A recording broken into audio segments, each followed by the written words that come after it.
बिस्मिल्लाहिर्रहमानिर्रहीम। तो जो हमारा नेमिंग रिएक्शंस का जो सिलसिला चल रहा है उसमें आज हमारी जो रीअरेंजमेंट वाली रिएक्शन है वो है बेयर विलीगर रीअरेंजमेंट। इसको ऑक्सीडेशन रिएक्शन भी बोलते हैं, बेयर विलीगर ऑक्सीडेशन। सो अब रीअरेंजमेंट बोलिए या oxidation, so it's one the same thing. ठीक, तो इसमें बेसिकली आपका जो लेक्चरशिप का एग्जाम है with respect to that I will stick. ठीक है, मैंने दो एग्जाम्पल्स ली है and I very much sure कि दो में से ही आप पे क्वेश्चन आएगा। ठीक, ज़्यादा से ज़्यादा ये फर्क होगा कि सब स्टूडेंट अलग हो सकता है। ओके, तो ये जो बेयर विलीगर ऑक्सीडेशन है या रीअरेंजमेंट है, इसमें ketones will rearrange to esters और ketones undergo conversion to esters with the help of per acids. Per acids mean जो आपका कार्बोक्सिलिक एसिड है उसमें एक एडिशनल ऑक्सीजन आप डाल दीजिए हाइड्रोजन के साइड में। ठीक है, तो that's called as a per acid. So in this Baeyer Villiger rearrangement or oxidation, ketones are converted to esters। ठीक है, अब एस्टर में कार्बन की लेवल ऑफ ऑक्सीडेशन हाई होती है, so that's why this is called as oxidation. So this is an oxidation reaction. So now let's move to the example straightforward. मेरे पास एक कीटोन है यहाँ पे, ये कीटोन मैंने आपके लिए रखा है। You can take R1 and R2 anything. ठीक है, ketone in presence of per acid, ये आपका पर एसिड है। देखिए अगर यहाँ पे ये ऑक्सीजन नहीं होगा then it's a carboxylic acid. So when we have one additional oxygen here it's called as a per acid. For example if it is CH3 it's called per acetic acid, if it is phenyl ring it's called per benzoic acid, accordingly इनका नाम दिया जाता है। So what happens in presence of this oxygen, remember ये जो hydrogen की side में है, so this gets inserted here इस पोजीशन पे। जैसे आप यहाँ पे देख सकते हैं R1 and this is here R2 and it's inserted here. So now this is an ester, so this is conversion of ketone to ester, और फिर ये जो आपका पर एसिड है it gets converted to carboxylic acid, that's it.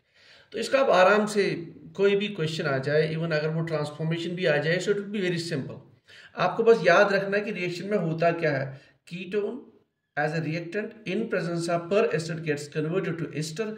तो per acid का ये जो ऑक्सीजन है इट कम्स हेयर। ठीक है, अब इसमें एक अहम क्वेश्चन है कि अब ये ऑक्सीजन इधर इस साइड में आएगा कि इस साइड में आएगा, ये क्वेश्चन है। देखिए वो डिपेंड करता है कि ये R और R1 और R2 ये ग्रुप्स कौन से हैं। अगर तो ये दोनों ग्रुप सिमिलर है देन नो इशू, आप इस साइड में भी इस ऑक्सीजन को इंसर्ट कर सकते हैं इस साइड में, because result will be same.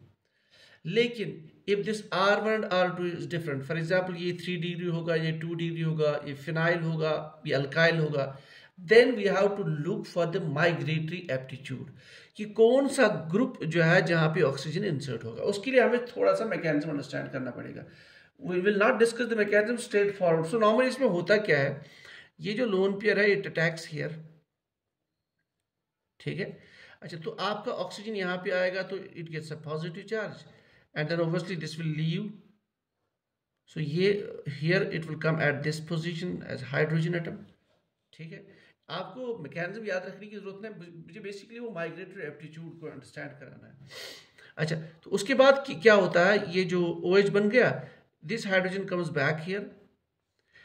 Now ये जो आपका R ग्रुप है, I will take this R group, this R group will move in the form of आप कह लीजिए एज अ कार्बोकैटाइन, ये यहाँ पे आ जाएगा and then this will move here.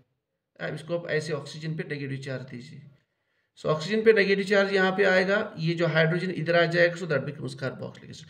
सो कहने का ये मतलब ये जो R ग्रुप है ना, ये माइग्रेट होता है, it moves as a carbocation to this position. तो वो जो R ग्रुप है, now the carbocation of stability is very important. तो अगर R ग्रुप जो है it's a 3 degree, so that means if you compare these two, this is 3 degree, this is 2 degree. Now 3 degree carbocation is more stable. इसका मतलब है this will migrate का मतलब oxygen will be inserted here. So इसलिए हमारा जो migratory aptitude है वो है 3 degree, 2 degree, then aryl, इसको याद रखना है very important, then aryl, then 1 degree. तो migratory aptitude से हमें ये फर्क ये पता चलेगा, we can easily choose that the oxygen comes here.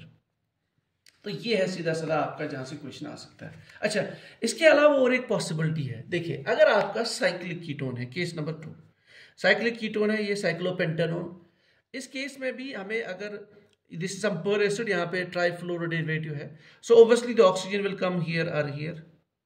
तो ये जो रिंग 5 मेंबर्ड थी, this will become 6 membered ring. लेकिन इस तरह का जो साइक्लिक कीटोन होता है, ये जो होता है ना साइक्लिक एस्टर, इसको बोला जाता है लैक्टोन। तो साइक्लिक एस्टर, इसका मतलब है with the help of Baeyer Villiger oxidation we can synthesize lactones. तो यहाँ पे जो भी रिंग हो, साइक्लोब्यूटेन रिंग हो यहाँ पे, या जो भी रिंग हो, आपको ऑक्सीजन इसमें इंसर्ट करना है तो रिंग का साइज बढ़ जाएगा यहाँ पे। तो ये था, तो कहने का यहाँ पे इन दी एंड जो इंपॉर्टेंट पॉइंट है वो है transfer a group as a carbocation from carbon to oxygen, जो मैं बात कर रहा था यहाँ पे, यहाँ से यहाँ तक। सो वही डिटरमाइन करता है कि ऑक्सीजन कहाँ पे इंसर्ट होगा। इवन आप नेट में भी, अगर आपको ये कॉन्सेप्ट याद रहता है, आप नेट में भी ट्रांसफॉर्मेशन का क्वेश्चन कर सकते हो बेस्ड अपॉन बेयर-विलीगर अरेंजमेंट। रहा सवाल आपका जो लेक्चरशिप का एग्जाम है, I am very much sure this much information is more than enough. So Baeyer-Williger oxidation simply is conversion of ketones to esters, and this in presence of per acid. ठीक, सिर्फ this is an oxidation, क्योंकि जो product बनता है वो ester है, this is oxidation of ketone, so this is also called as oxidation reaction. ठीक है।